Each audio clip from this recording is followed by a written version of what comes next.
हम्म, तो ma'am accounts पढ़ना है और अकाउंट्स में हम लोग को नया चैप्टर शुरू करना है, ठीक है। तो नया चैप्टर आज शुरू करने जा रहे हैं जो कि होगा जीएसटी, ठीक है। तो सबसे पहली बात, जीएसटी में जो टी है ना, ये रिप्रेजेंट करता है टैक्स को। तो सबसे पहला सवाल, इस देश में कितने तरह के टैक्सेस होते हैं, ठीक है। तो इस देश में मैम दो तरह के टैक्स होते हैं, ठीक।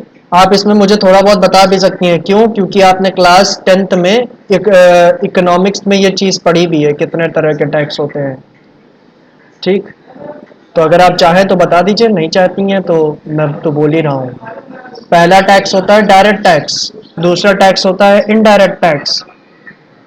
सर इसमें फर्क क्या होता है? मैम डायरेक्ट टैक्स जो होता है ना, वो अगर आपके ऊपर लगाया गया है तो आप अपने टैक्स का बर्डन, मम्मी वीडियो ना देखो, आप अपनी टैक्स का बर्डन किसी और के ऊपर नहीं शिफ्ट कर सकती हैं, ठीक है। तब तक आप लूडो खेल लो, ठीक। हम्म, चलो मैम, डायरेक्ट टैक्स का क्या मतलब है कि अगर आपके ऊपर गवर्नमेंट ने डायरेक्ट टैक्स लगाया तो डायरेक्ट टैक्स का आप ही को भरना पड़ेगा, आप उसका बर्डन किसी और के ऊपर नहीं शिफ्ट कर सकती हैं, ठीक है। तो it is directly levied upon a person, it is directly levied upon a person,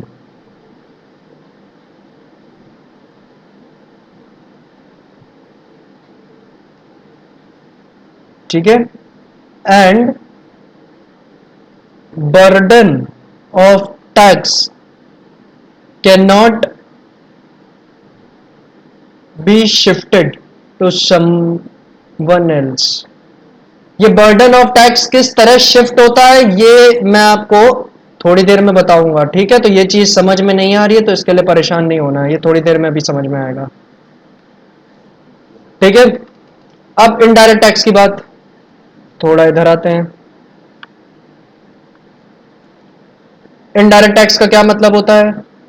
ये टैक्स अगर आपके ऊपर गवर्नमेंट ने लगाया है कोई इनडायरेक्ट टैक्स, तो ये जो इनडायरेक्ट टैक्स है ना, ये अगर आपके ऊपर लगा है तो इसका बर्डन आप किसी और के ऊपर शिफ्ट कर सकती हैं।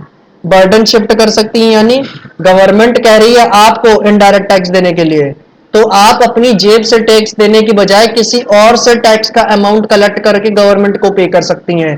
तो इसीलिए बर्डन ऑफ टैक्स किसी और के ऊपर शिफ्ट किया जा सकता है इसमें, ठीक है।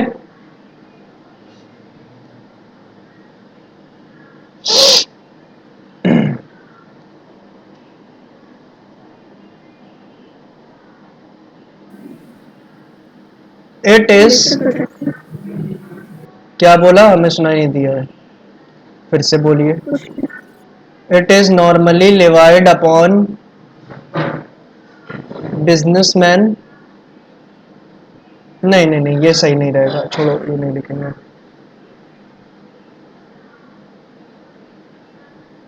हाँ, ये लिखेंगे। इट इज लिवाइड अपॉन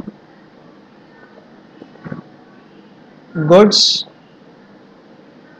और सर्विसेज और बोथ,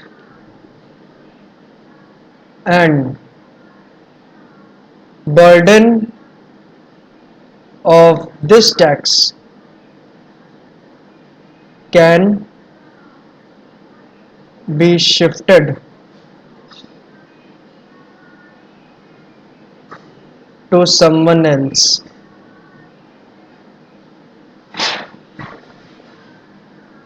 ठीक है। चलो, तो जो डायरेक्ट टैक्स है मैम, इसके अंदर सिर्फ एक ही टैक्स आता है, यानी इस देश में केवल एक ही तरीके का टैक्स है जो डायरेक्ट टैक्स है, और वो कौन सा टैक्स है? इनकम टैक्स, ठीक है। जो कि किसी व्यक्ति की नेट इनकम के ऊपर लगाया जाता है, किसी भी व्यक्ति की जो नेट इनकम है उसके ऊपर जो टैक्स लगाया जाता है उसको हम इनकम टैक्स कहते हैं, ठीक। तो वो रिकॉर्डिंग ऑन है ना? ऑब्वियसली मैम, आज मैं नहीं भूला हूँ। ठीक है, इतना इंपॉर्टेंट लेक्चर है, आज कैसे भूल जाए। तो जो व्यक्ति की नेट इनकम है उसके ऊपर जो टैक्स लगाना पड़ता है वो इनकम टैक्स कहते हैं। अब देखो, वो टैक्स आपकी इनकम के ऊपर लगाया जा रहा है तो डायरेक्टली आप ही के ऊपर इम्पोज किया जा रहा है, इसीलिए वो डायरेक्ट टैक्स है। और उसका बर्डन आप किसी और के ऊपर शिफ्ट नहीं कर सकती। ठीक है, इसका ये मतलब हुआ कि अगर इनकम टैक्स आपके ऊपर लगाया जा रहा है, ठीक है, तो आपको अपनी नेट इनकम के ऊपर, जो आपकी नेट इनकम है साल भर की, उसके ऊपर टैक्स देना है ना। इनकम टैक्स का अर्थ क्या हुआ, आपकी जो साल भर की नेट इनकम है उसके ऊपर आपको टैक्स देना है। तो वो आपकी इनकम है, इसीलिए आपको ही टैक्स देना पड़ेगा, आप किसी और से वसूल के टैक्स नहीं पे कर सकती गवर्नमेंट को। आपको अपनी इनकम के ऊपर टैक्स देना है तो आपको स्वयं देना होगा। ठीक है, और इनडायरेक्ट टैक्स में मैम दो टैक्सेस आते हैं आज की डेट में। पहला है कस्टम ड्यूटी, जो कि लगती है इंपोर्ट और एक्सपोर्ट के ऊपर। ठीक है, कस्टम ड्यूटी किसके ऊपर लगाई जाती है, इंपोर्ट एंड एक्सपोर्ट के ऊपर।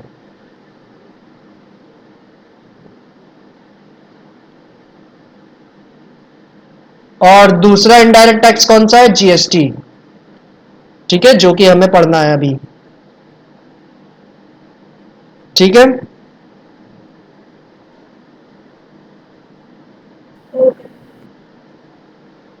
चलो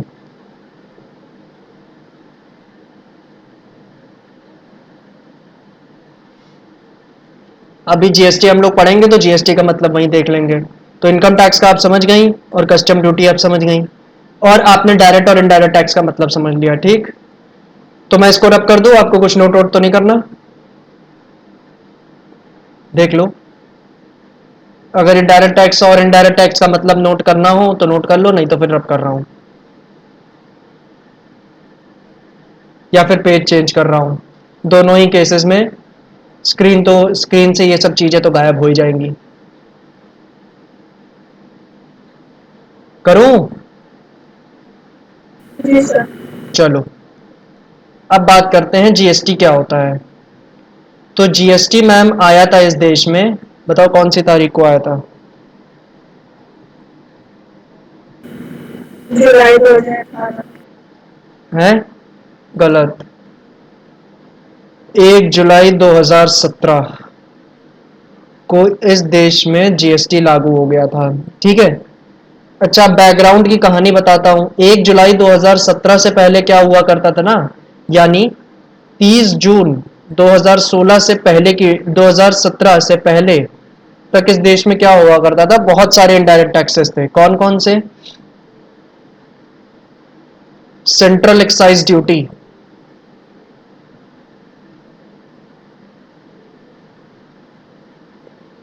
स्टेट एक्साइज ड्यूटी,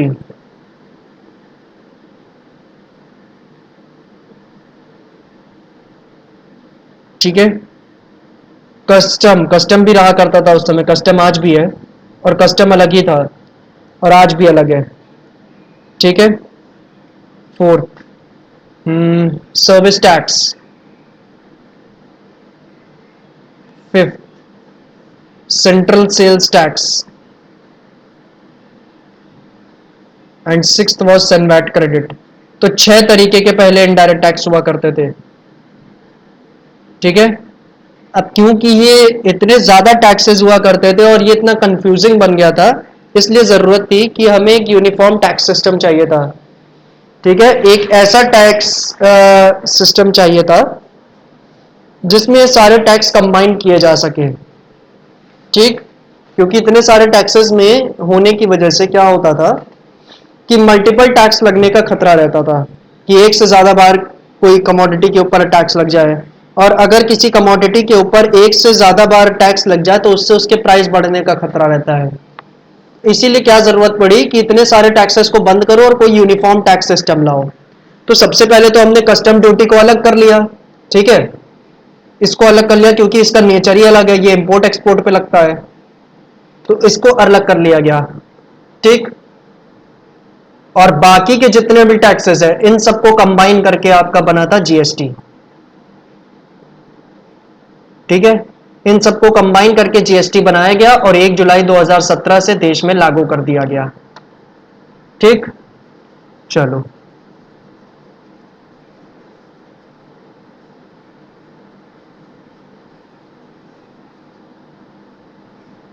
अब मैं जीएसटी का मतलब लिखता हूं। मुझे नहीं पता आपकी किताब में क्या लिखा है, लेकिन जो मैं डेफिनेशन लिखने जा रहा हूं बहुत ही सटीक डेफिनेशन है जीएसटी की, क्योंकि जीएसटी के लॉ में वही डेफिनेशन लिखी हुई है।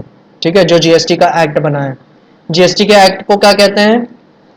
जीएसटी के एक्ट को आप कहती हैं goods and service tax act 2017।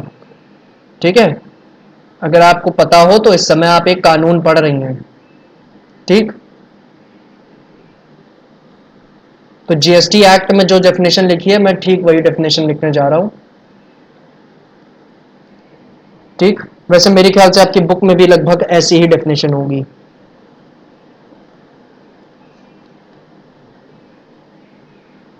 GST means a tax levied upon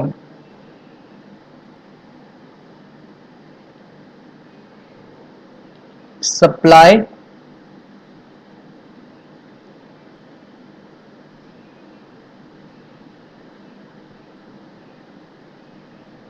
of goods or services or both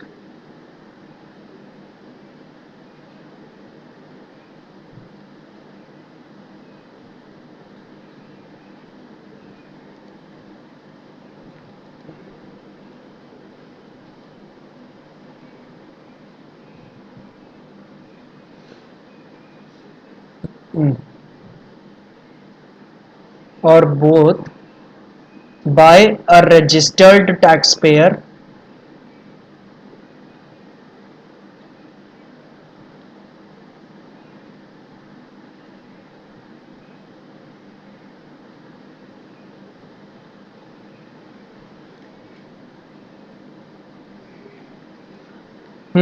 एक सेकेंड। टू बी पेड, यहाँ पे to be paid by a registered tax payer during a financial year.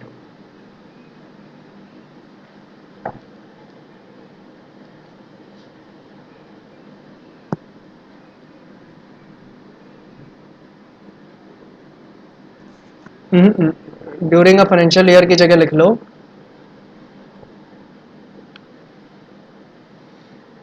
to be paid by a registered taxpayer at a prescribed rate।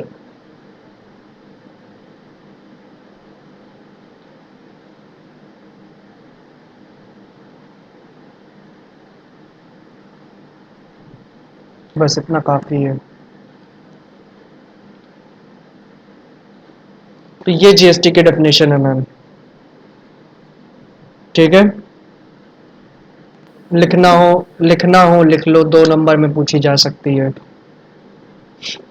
ठीक है, अब इस definition को आप पढ़ें तो क्या है? जीएसटी एक टैक्स है जो कि लिवाई किया जाता है किसके ऊपर? सप्लाई ऑफ गुड्स और सर्विसेज और both to be paid by a registered tax payer at a prescribed rate. ठीक है, मेरे ख्याल से सबसे पहली चीज जो आपको इसमें नहीं समझ में आ रही होगी वो क्या होगा? ये सप्लाई क्या चीज है सर? तो सप्लाई का अर्थ होता है सेल। ठीक है, सेल जो कि बड़ा आसान सा अच्छा सा शब्द था, उसको थोड़ा कॉम्प्लिकेटेड बनाने के लिए जीएसटी लॉ में उसको सप्लाई लिख दिया गया।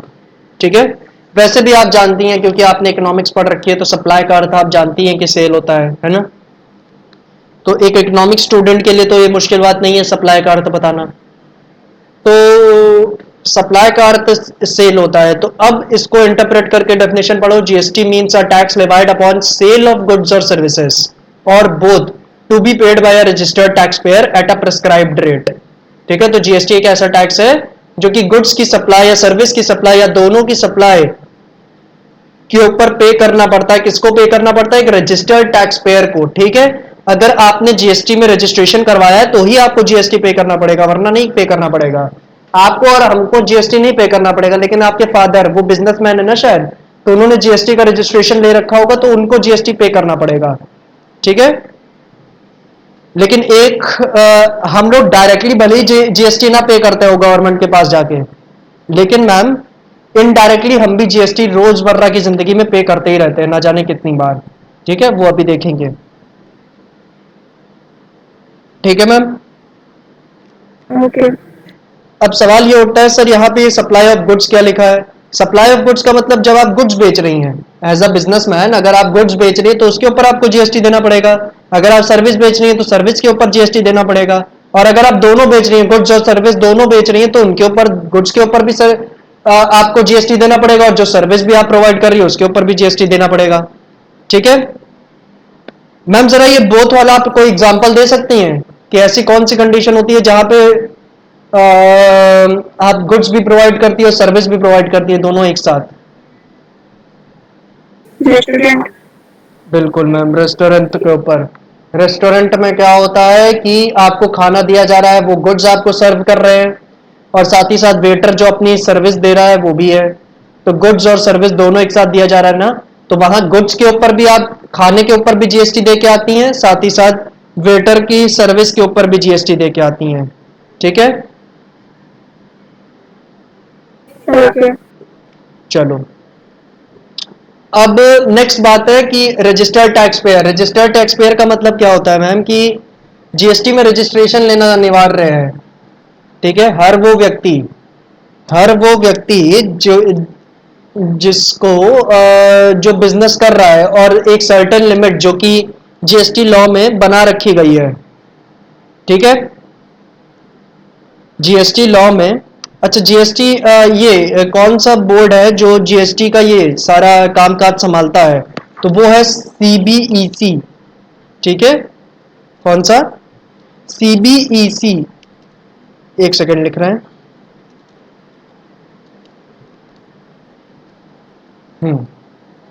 सीबीईसी ये जो बोर्ड है ना, ये जीएसटी का सारा कामकाज संभालता है। ठीक है। ए टू जेड सारा कामकाज यही संभालता है, कितने रेट पर जीएसटी देना है, जीएसटी रजिस्ट्रेशन किसको लेना है, किसको नहीं लेना है। ठीक है। जीएसटी के रिटर्न्स वगैरह कब फाइल करने हैं, ये सब कौन देखता है? जीएसटी, ये सीबीईसी देखता है। ठीक। एक सेकंड रुकिएगा बस मैम।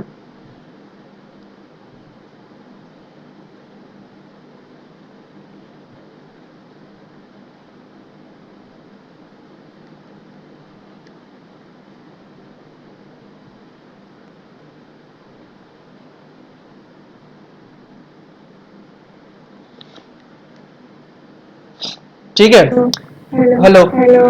हेलो, हाँ हाँ।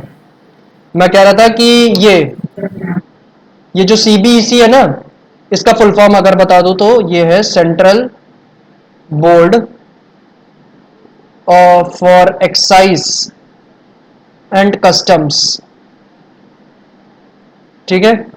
तो ये जो बोर्ड है ना, यही पूरा जीएसटी का कामकाज देखता है, जीएसटी के साथ साथ कस्टम ड्यूटी का भी देखता है। ठीक है। और जानकारी के लिए इंपॉर्टेंट तो नहीं है, लेकिन अगर आप इनकम टैक्स के बोर्ड का नाम जानना चाहती हैं तो वो है central board of direct taxes. ठीक है। सीबीडीटी कहते हैं उसको। चलो। तो मैम ये जो बोर्ड है ना सीबीईसी, इसने ऐसा कह रखा है कि जिस भी बिजनेसमैन का एनुअल टर्नओवर 20 लाख रुपए से ऊपर हो जाए। ठीक है। सीबीईसी बोर्ड ने कह रखा है जिस भी बिजनेसमैन का टर्नओवर 20 लाख रुपए से ऊपर हो जाए, उस बिजनेसमैन को क्या करवाना पड़ेगा? जीएसटी में रजिस्ट्रेशन लेना पड़ेगा, और जीएसटी नंबर अपने बिजनेस का जनरेट करवाना पड़ेगा। ठीक है। समझ में आ रही है बात? ओके। तो आपके फादर का जीएसटी नंबर होगा ना उनके बिजनेस का? मुझे नहीं पता। जो जानकारी रखनी चाहिए हल्की फुल्की मैम, खासकर अगर आप बिजनेस फैमिली से बिलोंग करती हैं। ठीक है। क्योंकि वो सब चीजें इसमें बहुत हेल्प करती हैं, समझिए आप। तो जीएसटी रजिस्ट्रेशन, अगर आपके फादर का एनुअल टर्नओवर बिजनेस का 20 लाख रुपए से ऊपर होगा, तो उनको जीएसटी रजिस्ट्रेशन कंपल्सरली लेना ही पड़ा होगा। ठीक है। कोई और ऑप्शन बचता भी नहीं है। ठीक है। क्योंकि मेरे फादर को नहीं पसंद है कि मैं उनके बिजनेस में घुसूं या उनको पूछूं उस बारे में, इसलिए मुझे नहीं पता, वो बताते नहीं। अरे बड़ी समस्या है। आप इंटरेस्ट के साथ नहीं पूछती होंगी, ठीक है। आप कहिए मेरा सब्जेक्ट है ये टैक्स वगैरह जानना, मेरा वो है, मेरे कॉमर्स फील्ड में आता है, तो मुझे जानकारी मिलेगी इससे। चलो कोई नहीं, काफी हद तक जानकारी तो मैं ही आपको दे देता हूं कि 20 लाख रुपए तक अगर उनका टर्नओवर 20 लाख रुपए से ज्यादा का होगा साल में, तो उनको जीएसटी रजिस्ट्रेशन कंपलसरीली लेना पड़ा होगा। जीएसटी रजिस्ट्रेशन और नॉन रजिस्ट्रेशन से फर्क क्या पड़ता है? मैं पहले जाता हूं कि जब वो पुराना जमाना नहीं था 1 जुलाई 2017 से पहले का, जब वो 6 तरीके के इनडायरेक्ट टैक्स थे, तो उसमें रजिस्ट्रेशन लेना ना लेना मतलब कंपलसरी तो था, एक लिमिट बनाई गई थी कि उसके ऊपर आपको जीएसटी रजिस्ट्रेशन लेना होता था, ठीक है, एक टर्नओवर के ऊपर। लेकिन कई सारे लोग उसमें रजिस्ट्रेशन से बच जाते थे। क्यों? क्योंकि उस टैक्स लॉस में काफी सारे लूप होल्स थे। लेकिन जीएसटी इतना अच्छा लॉ बना हुआ है कि अगर जैसे ही आपका टर्नओवर 20 लाख से ऊपर हुआ, तुरंत गवर्नमेंट को पता चल जाता है, टैक्स अथॉरिटीज को पता चल जाता है, सीबीईसी को पता चल जाता है, तुरंत आपके पास नोटिस आ जाता है कि तुरंत जीएसटी रजिस्ट्रेशन लो, ठीक है। क्यों? क्योंकि काफी सारी चीजें गवर्नमेंट ने पैन से लिंक कर दी है। पैन आप जानती हैं? Yes sir, pan card. हाँ, पैन कार्ड। ये पैन कार्ड बड़ी गंदी चीज है, ये हर जगह अब लग गया है। तो इस वजह से आपका बैंक अकाउंट, आपके बिजनेस ट्रांजैक्शन सब ट्रेस होते रहते हैं, ठीक है। तो कोई गलत बात भी नहीं है। गवर्नमेंट की इनकम आप जानती हैं, आपने वो पढ़ रखा है फिस्कल पॉलिसी, हाँ? आपने वो फिस्कल पॉलिसी पढ़ रखा है 10वीं क्लास में इकोनॉमिक्स में, और आप जानती हैं गवर्नमेंट की नहीं मैम, नहीं पढ़ा। हाँ, नहीं पढ़ा मैम। नहीं मैम, ये चीज पढ़ी होगी आपने, टैक्स से रिलेटेड कुछ ना कुछ पढ़ा होगा। फिस्कल पॉलिसी चैप्टर का नाम था कि क्या था मुझे नहीं पता, लेकिन ये चीज पढ़ी होगी इकोनॉमिक्स में। फिस्कल पॉलिसी नाम से चैप्टर था, टॉपिक भी था, लेकिन हमने वो कोर्स से आउट हो गया था। अच्छा अच्छा, तो ये चीज आपको नहीं बताई गई थी कि गवर्नमेंट की रेवेन्यू का एक लौता सोर्स क्या होता है? टैक्स, जो आप लोग और हम लोग देते नहीं, हैं। ये तो मुझे पता है, तो कॉमन सेंस था। अरे वाह, बहुत बढ़िया। थैंक यू इतना काम आसान करने के लिए। तो ये बात आप जानती है ना। और देश में आप अब ये और ये अब जान गई है कि देश में 3 तरह के टैक्सेस चल रहे हैं। तो इन 3 टैक्सेस से ही जो पैसा मिल रहा है वही गवर्नमेंट की कमाई है, और कोई कमाई तो है नहीं उनके पास। तो गवर्नमेंट ये चाहेगी ना ज्यादा से ज्यादा लोग टैक्स दें, ताकि उसके पास पैसा पहुंचे, तब वो पब्लिक एक्सपेंडिचर कर पाएगी। पब्लिक एक्सपेंडिचर यानी रोड, डैम्स, ये सब चीजें बनवा पाएगी, ठीक है। क्योंकि आपको अगर पता है कि नहीं पता नहीं, लेकिन 3 से 4% लोग ही इस देश में इनकम टैक्स देते हैं, ठीक है। यस सर, पता है। हाँ, तो और 3 से 4% लोग देते हैं, तो जाके इतना थोड़ा बहुत डेवलपमेंट हो पा रहा है देश में। अगर सोचो यही रेशियो 30 से 40% हो, ठीक है। और क्या लगता है आपको, इनकम टैक्स की मैं आपको लिमिट बताऊं मैम, कि अगर आपकी इनकम, एनुअल इनकम 2.5 लाख रुपए से ऊपर है ना, तो आपको इनकम टैक्स देना पड़ता है, ठीक है। 2.5 लाख के नीचे है तो नहीं देना पड़ेगा, 2.5 लाख के ऊपर है तो देना पड़ता है। तो क्या आपको लगता है कि सिर्फ 3-4% लोग ही हैं इस देश में जिनकी इनकम 2.5 लाख से ज्यादा है? सवाल ही नहीं उठता है ना। तो जरूरी है कि ये 30-40% तो कम से कम दे। अगर 30-40% देंगे तो शायद हम डेवलप्ड इकोनॉमी हो जाए, ठीक है। अब वो पक्का नहीं है कि सरकार जेब में रख ले कि वो खर्च करे, लेकिन जहां तक इंडिया में सरकार खर्च कर देती है फिर भी, ठीक है। पूरा का पूरा पाकिस्तान वाला सिस्टम नहीं है कि सब आतंकवादियों को सप्लाई हो रहा है पैसा, ठीक। यहाँ पे थोड़ा बहुत तो अपनी जेब में रखते हैं, लेकिन फिर खर्चा भी करते हैं, ठीक है, चाहे जो भी गवर्नमेंट आए। तो आप समझ गए ना कि जीएसटी रजिस्ट्रेशन आपको किसके ऊपर लेना पड़ेगा? 20 लाख के ऊपर लेना पड़ता है, ठीक। चलो, अब लास्ट पॉइंट है प्रिस्क्राइब्ड रेट। तो ये जो सीबीईसी है ना, इसने कई सारे रेट्स प्रिस्क्राइब करके रखे हैं जीएसटी के लिए, ठीक है। ये मेरे ख्याल से आपने देखे होंगे। कुछ कमोडिटीज के ऊपर 5%, कुछ के ऊपर 9%, कुछ के ऊपर 18%, कुछ के ऊपर 36 भी, ठीक है। डिपेंडिंग अपॉन कमोडिटी अलग अलग रेट्स प्रिस्क्राइब करके रखे हैं सीबीएसई ने। तो आपकी कमोडिटी के ऊपर जो रेट लगता है उसके हिसाब से आपको टैक्स कलेक्ट करना है अपने कस्टमर से, और फिर वो टैक्स की अमाउंट किसको देनी है? गवर्नमेंट को देनी है। ये सीबीएसई ने कह रखा है। ओके, समझ गई? तो ओके तो ये मैंने आपको पूरी मीनिंग समझा दी है जीएसटी की, और पूरा बैकग्राउंड दे दिया जीएसटी का क्या होता है। ठीक है, ओके। चलो, नोट करना हो, मीनिंग नोट करनी हो नोट कर लो, नहीं तो फिर आगे बढ़ रहा हूं। ऐसा करना, उससे नोट कर लेना, फालतू में यहाँ टाइम ही जाएगा। अभी काफी कुछ डिस्कस करना है थ्योरी से रिलेटेड इसका, आज मुझे नहीं लगता कि हम लोग इसके जर्नल एंट्री शुरू कर पाएंगे, बैकग्राउंड में पूरा समय लग जाएगा। ठीक है, तो रिकॉर्डिंग में से आप नोट कर लेंगे जो भी नोट करना है। ओके वक्त मिलेगा ना मैम? आप बिजी बहुत रहती हैं इसलिए। सर टाइम निकाल लेंगे हम समझते हैं कितनी इंपॉर्टेंट चीज़ है। Ma'am exam point of view से भले इतनी इंपॉर्टेंट ना हो, एग्जाम पॉइंट ऑफ व्यू से 4 से 6 नंबर का आएगा जीएसटी का क्वेश्चन न्यूमेरिकल। ठीक है, और मान लो 2 नंबर का कोई थ्योरी क्वेश्चन आ गया तो 8 मार्क्स का है। अच्छा चलो, इंपॉर्टेंट कह भी सकती हो इसको, छोड़ो, इंपॉर्टेंट है। ठीक है, नॉन इंपॉर्टेंट वाली बात पे गौर ना फरमाएं। अब जरा ऑब्जेक्टिव्स डिस्कस कर लेते हैं, जीएसटी के ऑब्जेक्टिव्स क्या हैं।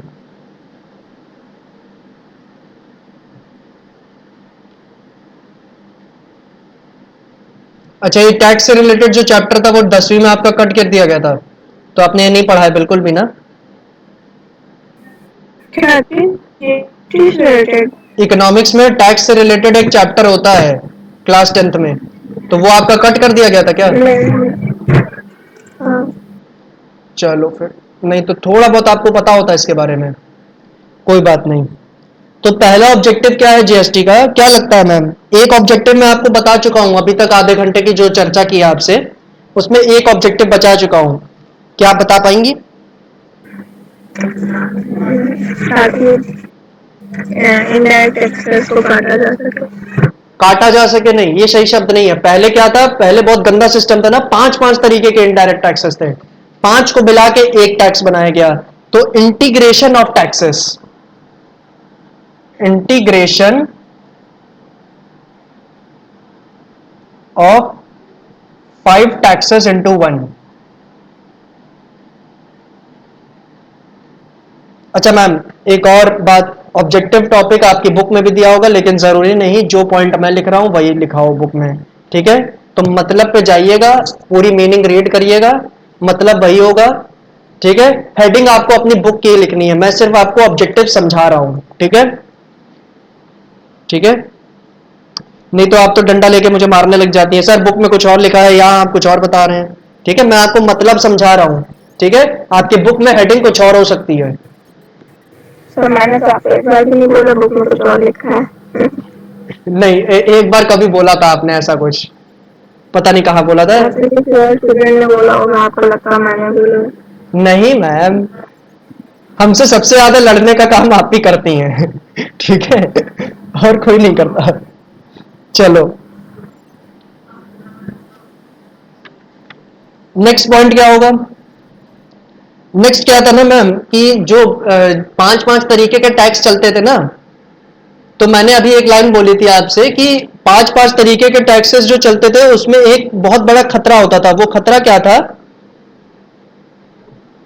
वो खतरा था टैक्स के ऊपर टैक्स लगने का। और मैम ये बहुत डेंजरस चीज होती है, अगर टैक्स के ऊपर टैक्स लगने लग जाए तो महंगाई बहुत बढ़ जाएगी, है ना?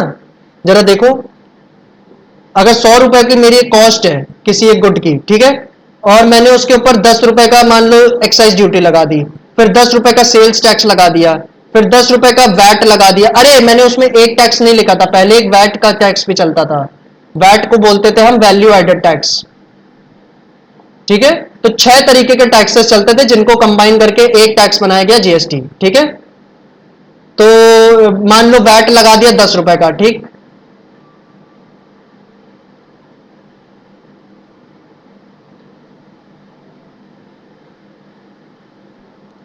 अब ये देखो,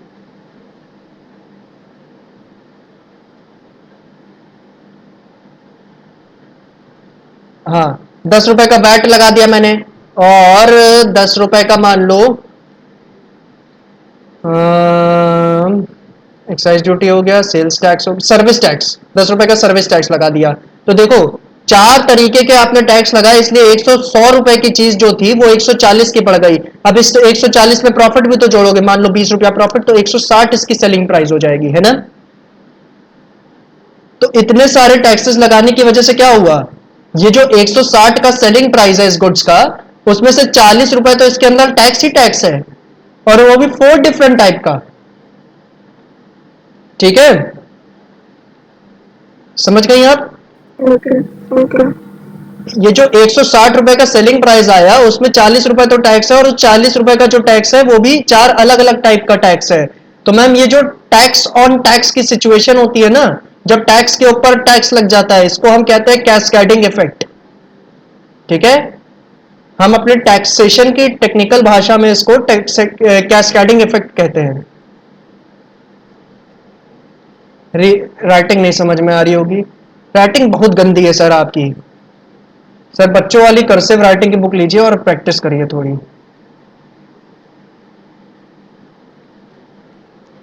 हाँ, तो कैस्केडिंग इफेक्ट कहते हैं किसको, जब टैक्स के ऊपर भी टैक्स लग जाता है। ठीक है, और इससे आपने समझा महंगाई बढ़ती है।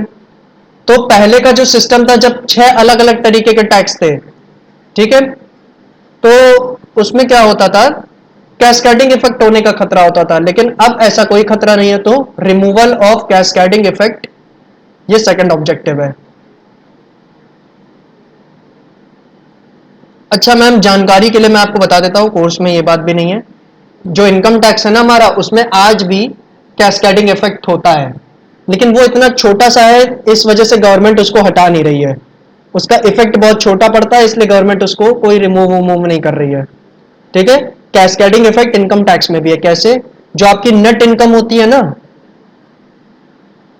ठीक है, उस नेट इनकम के ऊपर मान लो आपने 5% आपको इनकम टैक्स देना है। सरकार ने कहा मान लो आपको 5% इनकम टैक्स देना है, तो आपने 5% इनकम टैक्स इसके ऊपर कंप्यूट किया। मान लो आपकी इनकम है 10 लाख रुपया, 10 लाख नहीं, 5 लाख मान लो।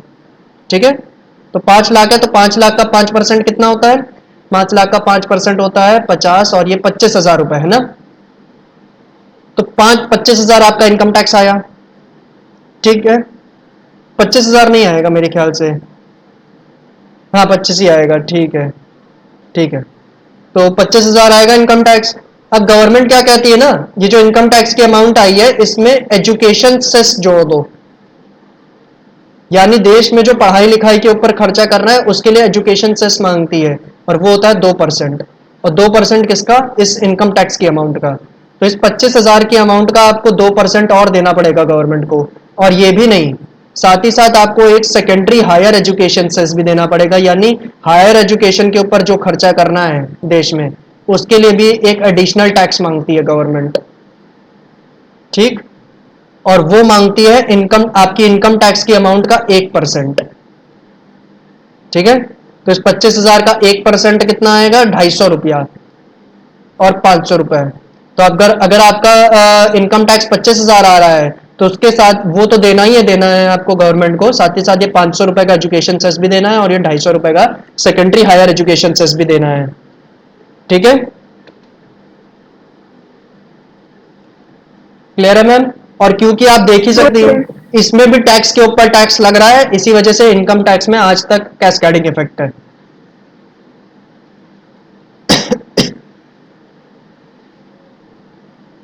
ओके। अच्छा मैम, मैं इतनी जीएसटी की थ्योरी आपको डिटेल में ना बताता, लेकिन आपकी बुक में जीएसटी की थ्योरी काफी डिटेल में लिखी हुई है, इसलिए मुझे डिटेल में थ्योरी भी डिस्कस करनी पड़ रही है, नहीं तो मैं आपको सीधे जर्नल एंट्री सिखा देता जीएसटी की। अब क्योंकि बुक में लिखी गई है, तो चांस है कि पेपर में पूछ लिया जाए। ठीक है, वैसे 2019 में ये आना शुरू हुआ था, मतलब कोर्स में इंट्रोड्यूस किया गया था जीएसटी आईसीएसई और सीबीएसई के सिलेबस में। तो 2019 और 20 में जो पेपर्स हुए 11th क्लास के, उसमें तो अभी तक नहीं पूछा है उसमें। ठीक है, जीएसटी से ज्यादा थ्योरी, सिर्फ एक थ्योरी का क्वेश्चन पूछा गया है, मैंने जो अभी तक जितने बच्चों को पढ़ाया है, एक ही 2 थ्योरी के क्वेश्चन पूछे गए, मीनिंग और ऑब्जेक्टिव ऑफ जीएसटी। लेकिन क्योंकि अभी ऐसा कोई सर्टेनिटी तो है नहीं कि 10 साल के पेपर्स हैं हमारे पास, और 10 साल के पेपरों में थ्योरी नहीं पूछी जा रही है जीएसटी की। ठीक है, पूछी तो जा ही रही है, मीनिंग ऑब्जेक्टिव पूछा जा ही रहा है, तो बाकी जो कुछ भी बुक किताब में दिया हुआ है हो सकता है वो भी पूछ ले थ्योरी में। ठीक है, इसलिए पूरी की पूरी थ्योरी लगभग डिस्कस कर ही ले रहे हैं आपके साथ। ठीक, चलो नेक्स्ट पॉइंट। तीसरा है ease of doing business. Business करने में आसानी हो गई है काफी जीएसटी के आने की वजह से। ठीक है, काफी सारे बिजनेसमैन टोकते जरूर है, कहते हैं कि बेकार हो गया जीएसटी की वजह से ये वो, लेकिन जीएसटी ने क्या कर दिया, सिस्टम बहुत सिंपल बना दिया है। आपको एक ही तरीके का टैक्स देना है, ठीक है, इलेक्ट्रॉनिक पेमेंट करनी है टैक्स की, इलेक्ट्रॉनिक रिटर्न फाइल करना है। रिटर्न क्या होता है मैम, कि जब आप कोई भी टैक्स पे करती है ना, उसके बाद आपको एक ऑनलाइन फॉर्म होता है, चाहे इनकम टैक्स का फॉर्म हो चाहे जीएसटी के लिए फॉर्म हो, तो वो फॉर्म आपको फिल करना होता है। उसमें सारी डिटेल्स आपको देनी होती हैं कि आपको इनकम किन किन सोर्सेस से हुई है, कैसे हुई है, और आपने कितना उसके ऊपर इनकम टैक्स या जीएसटी पे किया है।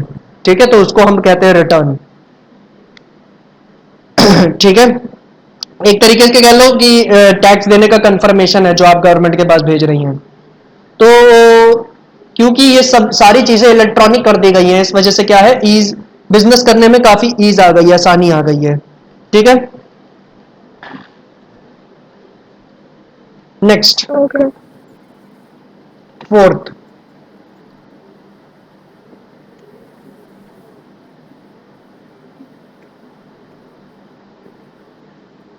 सिंप्लीफाइंग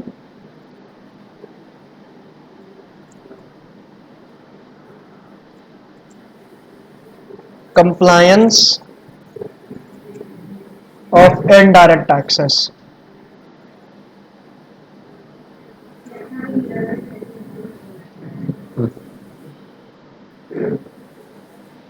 देखो, इनडायरेक्ट टैक्सेस को कंप्लाई करना काफी सिंप्लीफाई हो गया है। कंप्लाई यानी फॉलो करना। इनडायरेक्ट टैक्सेस के जो रूल्स है अब आसान हो गए। जाहिर सी बात है ना, पहले 5-6 अलग अलग तरीके के इनडायरेक्ट टैक्स थे, तो उनके 6 अलग अलग तरीके के रूल्स थे, तो फॉलो करना ज्यादा मुश्किल था। अब केवल एक ही लॉ है, उसी के रूल्स है, तो उसको फॉलो करना तो जाहिर सी बात है इजी होगा ना। नेक्स्ट, अब आगे के पॉइंट्स काफी इजी है मैम। 5 है better and effective indirect tax management.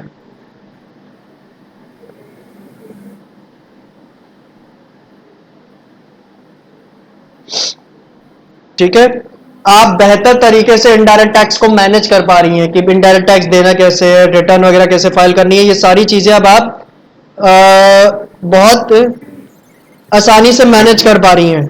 ठीक है, okay.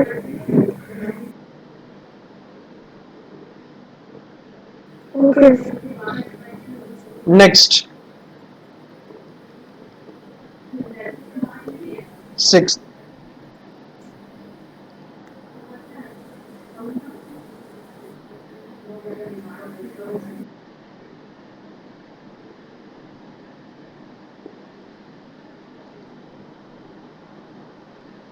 Attracting foreign direct investment.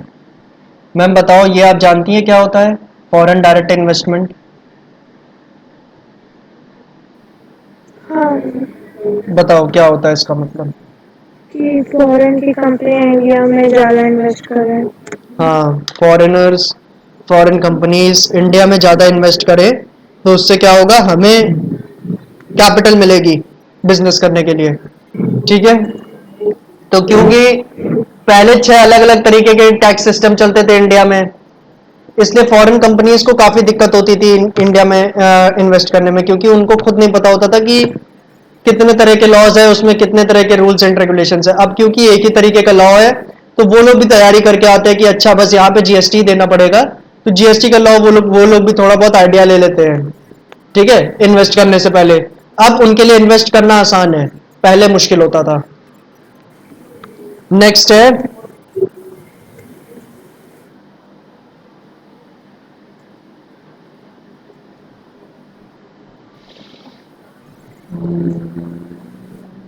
बस इतना बहुत है। अच्छा, वैसे हो सकता है आपकी बुक में एक आधा पॉइंट ज्यादा हो। ठीक है।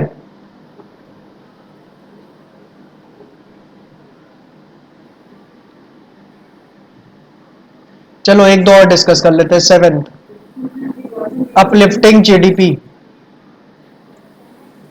ठीक है, जीडीपी को अपलिफ्ट करने में मदद करता है। जब जीएसटी लाया गया था तो ये पॉइंट लाया गया था। ठीक है, हालांकि आज की तारीख में हमारी जीडीपी गिर रही है, लेकिन उसका कारण जीएसटी नहीं है। जीएसटी तो इसलिए लाया गया था ताकि जीडीपी बढ़े। ठीक है, लेकिन ओके। लेकिन जीडीपी गिर क्यों रही है, उसके मल्टीपल रीजंस हैं। 2 साल से हम सब लॉकडाउन में बैठे हुए हैं इसलिए। 8, eradicating the cash economy. Cash economy मतलब एक ऐसी इकोनॉमी जिसमें सारे कैश ट्रांजैक्शंस होते हो, क्रेडिट ट्रांजैक्शंस ना होते हो।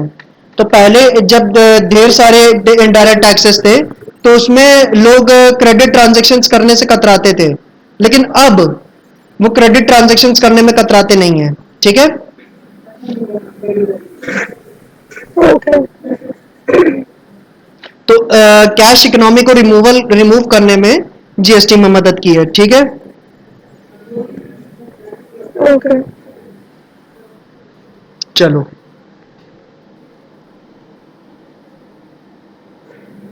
नेक्स्ट।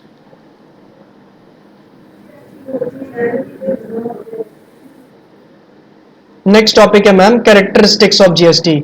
और ये जब हम लोगों ने मीनिंग समझा था ना, जब हम लोगों ने जीएसटी का मीनिंग समझा था तो उसमें काफी सारे कैरेक्टरिस्टिक्स वहां कवर कर लिए हैं।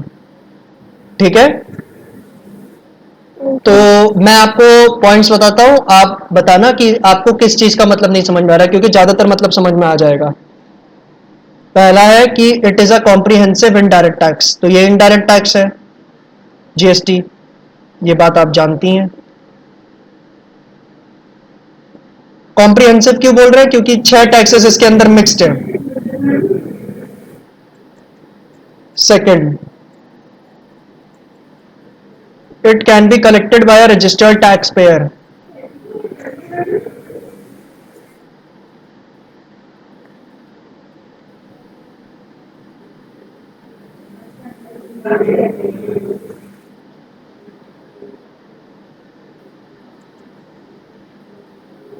Third, it is a value added tax. ये क्यों है, क्योंकि वैल्यू एडेड टैक्स भी पहले चलता था ना, वो भी तो एडेड है ना जीएसटी में, इस वजह से ये एक वैल्यू एडेड टैक्स भी है।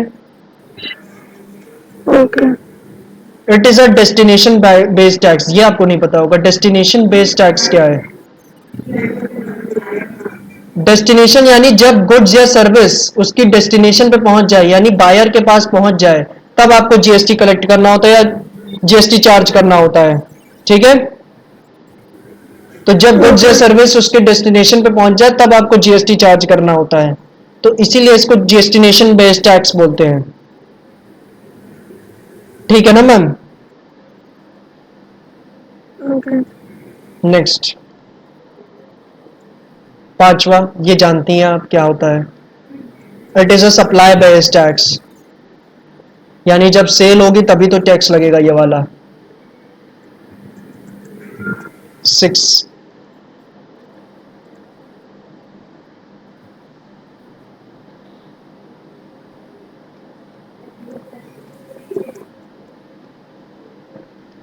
unlike earlier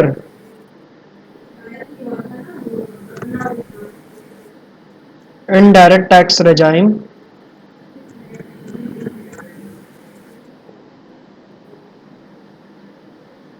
GST does not have cascading effect। ये भी आप जानती हैं। अच्छा, अब जो नेक्स्ट 2 कैरेक्टरिस्टिक्स में लिखूंगा वो आपको नहीं पता होंगे, और वो मैं अभी बताऊंगा भी नहीं, वो जब हम न्यूमेरिकल्स कर रहे होंगे उसी बीच डिस्कस हो पाएंगे। ठीक है, okay. If input credit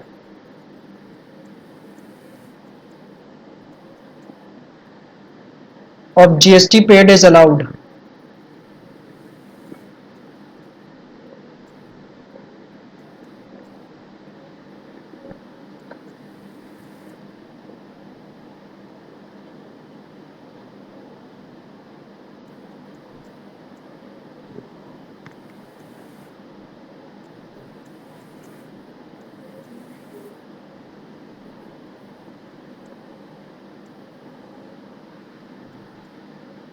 It is an asset,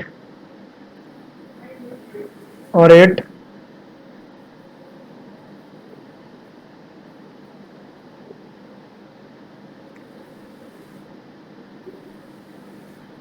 GST collected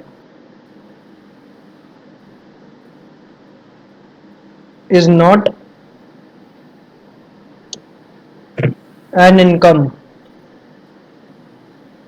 but a liability.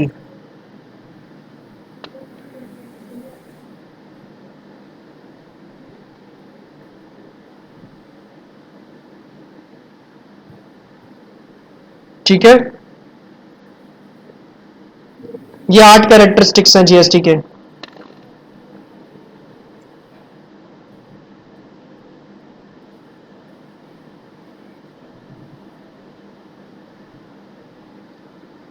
चलो हटा दूं मैम ये. चलो अब मैं बात करता हूं फाइनली टाइप्स ऑफ जीएसटी की. तो कितने टाइप्स के जीएसटी होते हैं बताओ, बता पाएंगे आप? मतलब किसको चीज को क्या होता है जीएसटी? जीएसटी कितने टाइप्स का होता है? आपने कितने टाइप्स के देखे अभी तक? आपने देखा होगा ये सीजीएसटी, आपने देखा होगा एसजीएसटी, और हो सकता है आपने ये भी देखा हो आईजीएसटी.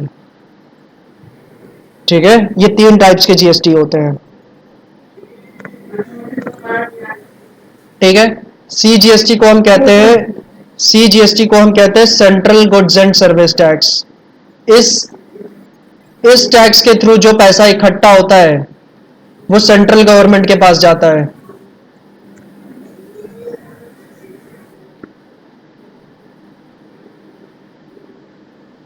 एसजीएसटी को हम कहते हैं state goods and service tax.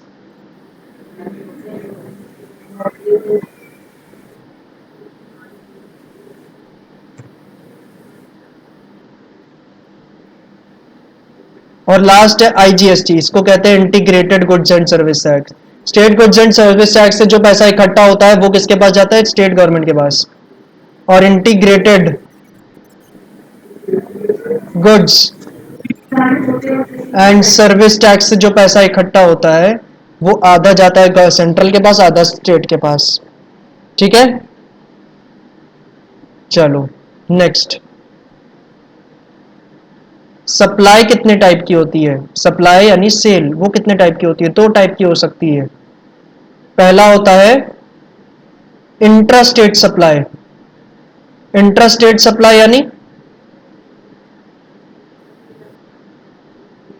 Supply within the same state, यानी जो सेल हो रही है ना वो within the same state हो रही है.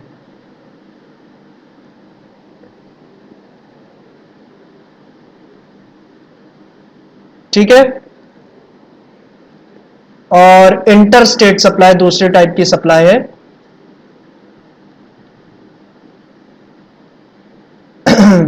वो उसका मतलब क्या है? Supply in different states. ठीक है,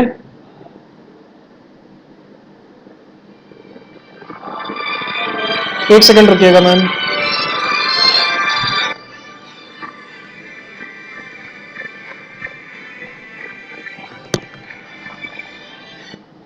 हेलो, हाँ भाई.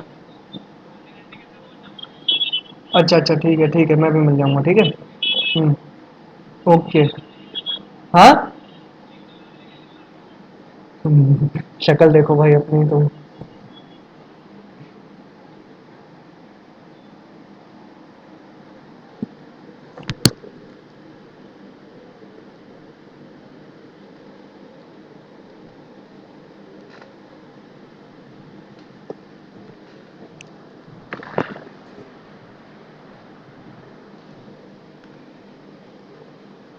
तो मैम मैंने बताया सप्लाई दो तरीके की होती है, एक इंट्रास्टेट सप्लाई, दूसरा इंटरस्टेट सप्लाई। इंट्रास्टेट सप्लाई का मैंने बताया supply within the same state, यानी जब आप यूपी में रहती हैं, यानी आप सेलर हैं और मैं बायर हूं, आप यूपी में रहती हैं और मैं भी यूपी में रहता हूं, ठीक है, और आपने मुझे सामान बेचा, तो सेलर और बायर दोनों कहां कहां है, सेम स्टेट में मौजूद है ना, तो इसको कहेंगे इंट्रास्टेट सप्लाई। लेकिन आप रहती यूपी में है, आप है सेलर, और मैं रहता हूं मुंबई में, ठीक है, महाराष्ट्र में, तो आपने मुझे सामान बेचा, तो सेलर और बायर डिफरेंट स्टेट्स में है ना, सेम स्टेट में नहीं है, डिफरेंट स्टेट में है, तो इसको कहेंगे इंटरस्टेट सप्लाई। समझ गई? ओके। चलो फिर, तो मैम इतना ही थ्योरी मुझे डिस्कस करना था, ठीक है, जीएसटी स्टार्ट करने से पहले। कल से हम लोग न्यूमेरिकल शुरू कर देंगे, मतलब कल से नहीं, नेक्स्ट क्लास मंडे को होगी ना इसकी, तो मंडे से हम लोग नए इसके न्यूमेरिकल शुरू कर लेंगे, ठीक है। अब आज तो लगभग टाइम हो ही गया है, क्लियर है? कुछ एक आधे डाउट पूछने हो किसी चीज के तो पूछ लो, लेकिन मुझे नहीं लगता कि 5 मिनट में हम लोग को कोई न्यूमेरिकल शुरू करना चाहिए।